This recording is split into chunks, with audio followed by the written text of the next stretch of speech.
Začínáme s modelem SM40 Pro, naším základním modelem. Tento má 24 Nepix fotoaparát s Full HD videem, takže můžete pořizovat krásná videa a fotky. Fotoaparát pořídí fotografii nebo video až po detekci zvířete, které projde, a to trvá 0,6 sekundy od spuštění fotoaparátu.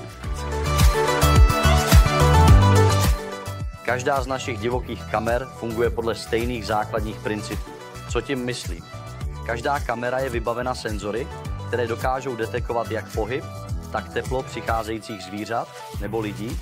Kromě toho je zde objektiv pro fotografování a natáčení videí a jsou zde skryté infračervené diody pro černobílé fotografie v noci bez svícení fotoaparátu.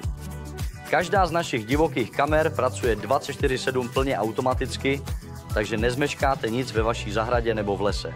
Každá z našich divokých kamer má také dosah přibližně 25 metrů.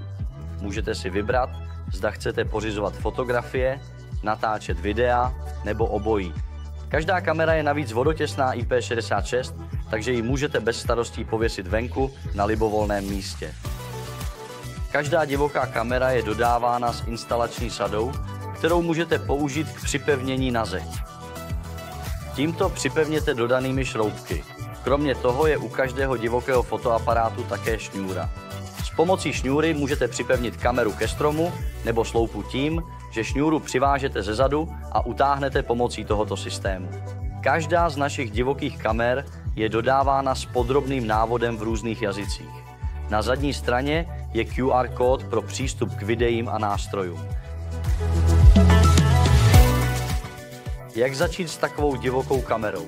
To je velmi snadné a já vám to ukážu. Pro první krok je potřeba otevřít kameru a vložit baterie do přihrádky. Pro druhý krok je nutné vložit SD kartu a pro třetí krok zapnout kameru od vypnutého stavu na zapnutý. Kamera nyní odpočítává od 5 do 0 a když čítač dosáhne 0, znamená to, že kamera pracuje pro vás 24 hodin denně. To se právě teď děje.